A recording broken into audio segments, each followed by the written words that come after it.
I've been bothered by the feeling that there is a crucial dimension missing here in all the addresses and all the speeches we are listening and the presentations. And also by the fact that there's a statement not really fitting what I think it's worth taking it on board. But let me start a bit with a step back and by just making a little exercise of wrapping up what have been said till now.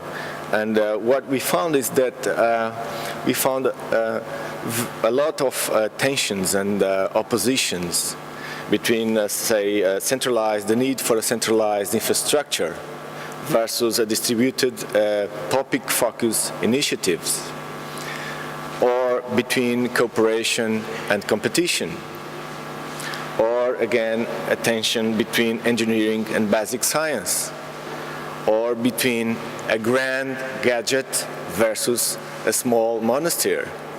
So all this is important. If we really want to give serious thought to this, all these are important dimensions, and all these need to be brought aboard with the necessary balance. But the thing that is worrying me is that all these are mostly meta issues with respect to science. And as I see here in the presentation of this meeting, we were supposed to bring the scientific perspective. And while we keep talking about meta-science or meta-scientific aspects, of course, the bottom line is always the same: money and as much as possible, right? But since we are here in Berlin, as Reinhard is always remembering us. You're moving, why don't you take it? Okay. Since we are here in Berlin as free citizens and in a free speech environment, so let's afford us a little time about thinking about scientific issues and our dreams for the big challenge for the next 10 years in strictly scientific terms. So that's the dimension I feel is missing so far. And the thing that it's not really fitting for me is Martin's statement that the 20th century NLP failed. Well, I don't really like to feel in the crowd of failed people, and I don't think all we are here feel like losers or failures, because we did a lot of progress in the last decades, right? In the 70s and the 80s, we learned a lot how to get into the structure, into the linguistic structure of utterances. We learned a lot how to get to the structure, to the key relations involved in utterances: constituency, dependency, semantic relations, and so on. And then in the 90s and in this decade, we learned a lot on how to handle ambiguity, which was something almost completely absent in the 70s and the 80s and in the main line linguistics. So what we need now is yet another great challenge. And what I think let me put it this way, what is my dream is that we could in the next decade address an issue which is yet insufficiently addressed, which is the fragmentation of utterances. If you had the chance to look at the spoken corpus, not many of us had that chance, because we are always working with written text with very well formed structures and sentences and so on. But if you look into spoken corpus where you find transcribed speech, spontaneous speech, you get amazed with the level of fragmentation of the utterances. And this is clearly something that we are not able now to address and to handle with our current technology. So I think that the natural next step after being able to handle structure, to resolve ambiguity, is to address and to cope with fragmentation. And then we can come closer to this dream of bridging the gap between speech and language, because I think that's now one of the key issues in really bridging this gap between speech and language is to learn how to successfully handle fragmentation in utterances. Well, these were my 5 cents. Thank you.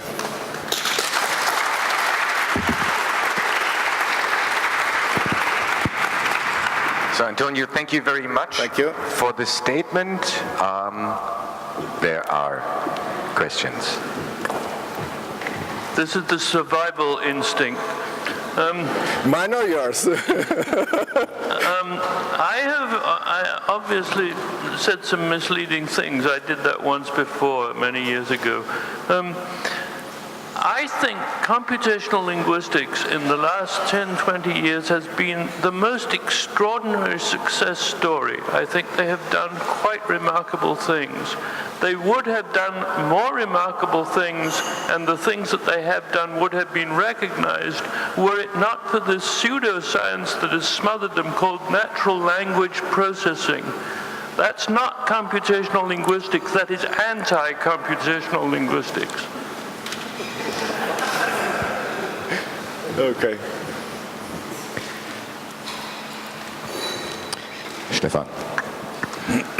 Stefan Open from the University of Oslo. I was actually going to say something I thought in defense of Martin's claim that computational linguistics in the past century had failed. I guess we're about the same generation, Antonio, so I feel the same sense of unease of being part of that failure.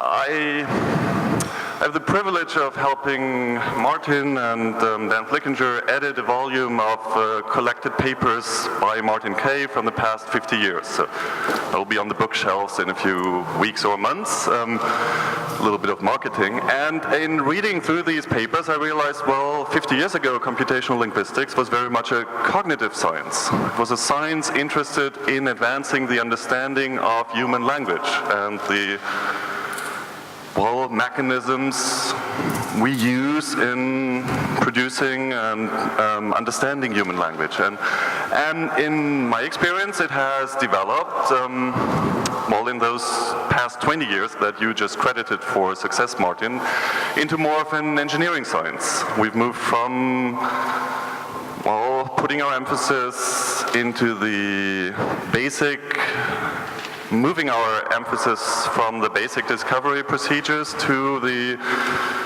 more practical, application-oriented tasks that we confront in language technology.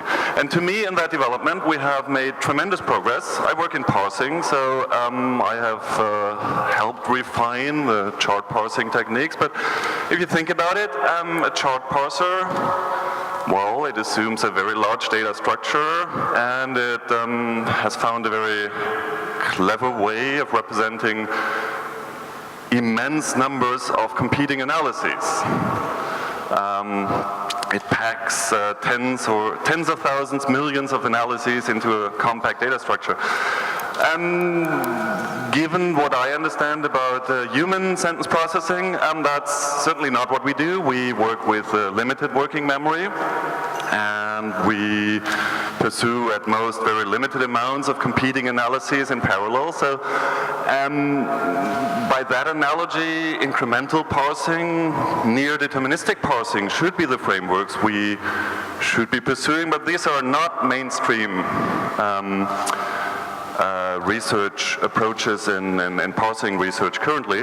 And this morning when Wolfgang Walzer presented his 4M vision, I guess 4M is not the amount of funding you had in mind for the project, that's the multi-multi. And I thought, well, that might actually make us put more effort into incremental processing. I think you also, between the lines, suggested we should also look more at the cognitive aspects and the plausibility, the cognitive psychology compatibility of our science, of our research. And to me, that would be my vision, my suggestion for the MetaNet vision groups in the track where you build bridges to neighboring disciplines. I think on what you presented yesterday, cognitive psychology was not one of them. But to me, I think to advance language technology, we should advance the science of computational linguistics. And I believe going back to interpreting that as a cognitive science, I believe might be a good way forward. Thank you. Okay, Stefan Open, University of Oslo. Do you want to comment on that? I mean, was it a question? No, really. Okay. Well, okay. Well, I have nothing to oppose, actually. That's, all right, that's my comment. All right. Do we have Felix? Yeah, I see a bit of danger that we split in two camps. The camp of people who say, oh, language technology has not been deployed well and we need to be more practical and go on. And the other people who say, oh, we want to continue fundamental research and, well, we are not so interested in the industry applications. I think this meeting is about falling in love. I think these two groups can fall in love. They just have to know each other very well, what they need and what can they give to each other, so to say, as with human beings. And I think if I, by coincidence, come back to my talk, imagine if you would have standardized means of representing language technology information on the web, and users, for example, would also represent that information on the web. What they want, for example, think of my earthquake scenario. That could be data, for example, also for the cognitive analysis of how language is being used. That could be input to what we heard yesterday, the individualized corpora. Today, when people use the web, they just give their browser settings, their language accept header or IP address, but they could provide you with much more information, which could be given back to the researchers for this cognitive approach, for example. So I think there's the opportunity to fall in love, to not say we just want A or B, but to try to pursue both at the same time. Yeah, I fully agree with you. And I go even more further away, because there are not only two groups that have the chance to fall in love for each other. There are a number of groups, of different groups that are falling in love with each other or can fall in love with each other. And they are all needed. That's where I started my presentation, say. And all these oppositions are very much, to use a term that is not in fashion anymore, but it was in the 70s, are very dialectical, okay, in this Marxist sense of dialectics. But the thing is that I was feeling that one of the groups were somehow being underrepresented. That's why I wanted to step out and pointed out to this dream from well, a strictly scientific perspective, say. So Wolfgang, another question or another comment? Your keyword for the next 10 years was dealing with fragmentation. Fragmented utterances. Isn't fragmentation only the top of the iceberg? So as one very prominent thing among others, like inconsistent structures, inconsistent argumentation lines in spoken language. So the broader issue for me would be dealing with non-standard and non-normative data. Absolutely, absolutely. Okay, if we want to take it even further and using this very nice contribution from Stefan, I think one of the major issues now in cognitive science is the fact that all the nice models we have about the different cognitive skills and capacities, be it reasoning, be it language capacity, be it whatever, is that our formal languages, our formal models do not match what we see and what we observe when humans perform. And this gap is to be found exactly on this non-normative, non-standard way that humans follow. And let's say that this willing to address the fragmentation of utterances by us, by this community dealing with language, just goes in line with this major trend of really trying to reconcile or at least to overcome this difficulty in having these very nice predictive formal models for reasoning, for what is in the grammar, what are the rules in the grammar, and so on and so on. And on the other hand, the observations that the guys from cognitive psychology are making and show that people are making mistakes, are making faults every time, though in a systematic way. Okay, and there's this gap between these two visions and these two approaches, and I think the way is to bridge this gap so that we can do better gadgets and learn more about ourselves, at least as speaking creatures. So the workshop is about visions and dreams for speech and language technologies, and I guess that is what we need. We choose to go to the moon. That was everybody understood that. 5 words, everybody understood it. We need the 5-word vision. So that we understand that parents do argue about the right and proper education of the kids, but still their family. And it is about a shared dream for the future of language technology. And of course, we would like to prevent social climate change. And now